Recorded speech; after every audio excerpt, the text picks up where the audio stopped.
हम जिस दुनिया में रहते हैं उसमें समय को छोड़कर 3 आयाम हैं और इसीलिए हम इस दुनिया को 3D या 3 डायमेंशनल दुनिया कहते हैं। अगर आसान भाषा में बोलें तो डायमेंशन यानी आयाम एक ऐसी दिशा को कहते हैं जिसमें कोई भी चीज जा सकती है, भले ही उसका कोई आकार ना हो। वीडियो में हम जैसे जैसे आगे बढ़ेंगे वैसे वैसे आपको आयाम बहुत अच्छे से समझ में आने लगेंगे। वैसे आज की इस वीडियो में हम आपको चौथे आयाम के बारे में तो बताने ही वाले हैं, लेकिन साथ में हम आपको उसके पहले मौजूद 3 डायमेंशंस के बारे में भी गहरी जानकारी देंगे। आज का ये वीडियो बहुत सारे इंटरेस्टिंग एग्जाम्पल से भी भरा होगा, इसलिए इस वीडियो को पूरा जरूर देखिएगा। चौथा आयाम तीसरे आयाम का मैथमेटिकल एक्सटेंशन है, यानी गणित के कुछ सिद्धांतों के अनुसार इसे बनाया गया है।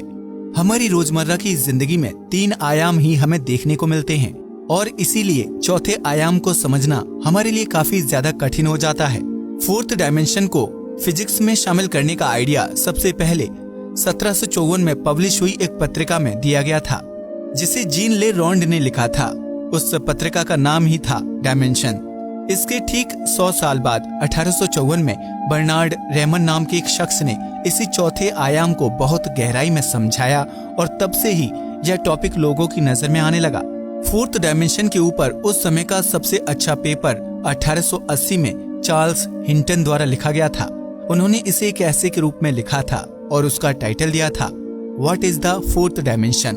बाकी वैज्ञानिकों की तरह ही उन्होंने इसमें सीधे चौथे आयाम को समझाने की जगह छोटे छोटे कॉन्सेप्ट से शुरुआत की थी, ताकि पढ़ने वाले को चौथा आयाम बहुत आसानी से समझ में आ जाए।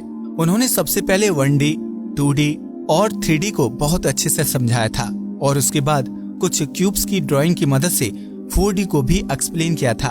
आपने यह वीडियो तो कहीं ना कहीं देखा ही होगा। यह दरअसल एक चौथे आयाम में मौजूद क्यूब का वीडियो है, जिसे वैज्ञानिक भाषा में टेसरेक्ट कहा जाता है।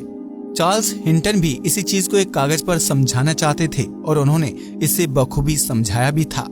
आज हम भी चार्ल्स के ही उन तरीकों से आपको 4th डायमेंशन समझाने वाले हैं, लेकिन उससे पहले कुछ बेसिक जानकारी होना बहुत जरूरी है।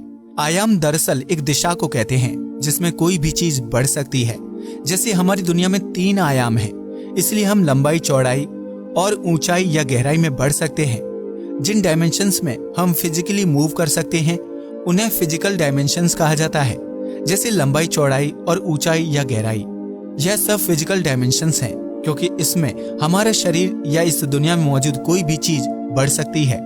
इसके अलावा भी एक आयाम होता है जिसे कहा जाता है समय का आयाम। कई जगह इसे ही 4th डायमेंशन के रूप में लिया जाता है। समय को एक आयाम इसलिए माना जाता है क्योंकि हम इसमें भी आगे जा सकते हैं और हर पल जा ही रहे हैं। समय सबके लिए बढ़ रहा है, जिसका मतलब ये है कि हम सभी समय में मूव कर रहे हैं और इसलिए यह एक आयाम है।